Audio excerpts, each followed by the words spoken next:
Hello students, welcome to the LV English classes. आज हम कक्षा 9वीं के पहले लेसन द जामुन ट्री की व्याख्या को संक्षिप्त में समझेंगे। द जामुन ट्री अर्थात जामुन का वृक्ष, जो कि अनूप कुमार दत्ता के द्वारा लिखा गया है। आइए हम शुरू करते हैं। रिक्की, जोनक, मोनपी और टिंकी 4 भाई बहन थे, जिनके आंगन में एक बड़ा और उन्नत जामुन का पेड़ था। उसके रसीले जामुन सभी को अपनी तरफ आकर्षित करते थे। बच्चों के लिए ये जामुन का वृक्ष खुशी का स्रोत था। बच्चे हमेशा इसकी शाखाओं पर चढ़ना और लुका छुपी का खेल खेलना पसंद करते थे।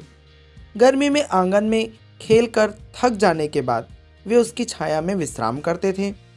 पड़ोस के बच्चे वृक्ष की शाखा को नीचे गिराकर जितना जामुन वो खा सकते थे खाते थे। आंगन बच्चों से हमेशा गूंजा करता था। जामुन की सिरे वाली मिठास ने अन्य आगंतुकों को भी निमंत्रित किया। वहाँ बांस के बाड़े में रहने वाले गिलहरियों के जोड़े नियमित रूप से आकर फलों को कुतरते थे। ब्लू बॉटल मक्खी फलों में पराग को पीती थी और मधुमक्खी, जो हमेशा व्यस्त मानी जाती है, उसके शोर से वातावरण हमेशा गुंजायमान रहता था। चींटियों से बच्चे अनुशासन में रहना सीखते थे, क्योंकि वे विपरीत परिस्थितियों में भी एक पंक्ति में चलती और अपने से अधिक वजन ढोकर ले जाती थी। रिक्की और जोनक ने पक्षियों के नहाने के लिए टब बनाया और मोनपी और टिंकी ने उसे पानी से भरा। पक्षियों ने उस ठंडे पानी को छींटकर खूब आनंद उठाया। जनवरी के महीने में बिहू का त्योहार आ रहा था। तभी रिक्की ने योजना बनाई कि क्यों ना इस बार चैंपियन मेज ही बनाई जाए। जोनक, मोनपी और टिंकी ने विचार का स्वागत किया, लेकिन लकड़ी की समस्या थी कि इतनी लकड़ियां लाएंगे कहां से। तभी रिक्की ने जामुन के वृक्ष को देखा और उसके आंखों में चमक आ गई। हम जामुन के वृक्ष की एक बड़ी शाखा को काट सकते हैं, और सभी ने इस बात पर हामी भर दी।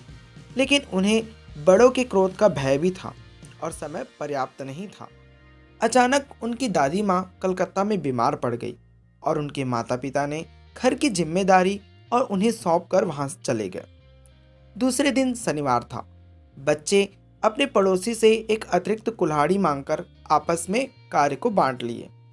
रिक्की और जोनक शाखाओं को काटने के लिए पेड़ पर चढ़ गए और मोनपी और टिंकियां लकड़ियों को एकत्रित करने में लग गए। रिक्की ने पेड़ पर चढ़कर बड़ा ही सुंदर नज़ारा देखा और फिर उसने जैसे ही शाखाओं को काटना शुरू किया, उसे बाज चील के घोंसले से आवाज़ सुनाई दी, जिसमें उसके 2 चूजे थे और वहीं एक विशालकाय मधुमक्खी का छत्ता था। तभी उसका मन पसीज गया और उसने नीचे वापस उतरकर वृक्ष की शाखाओं को ना काटने का निर्णय लिया, क्योंकि पेड़ कई प्राणियों के रहने का स्थान है और हम उसकी डालियां काटकर उसे नहीं गिराएंगे।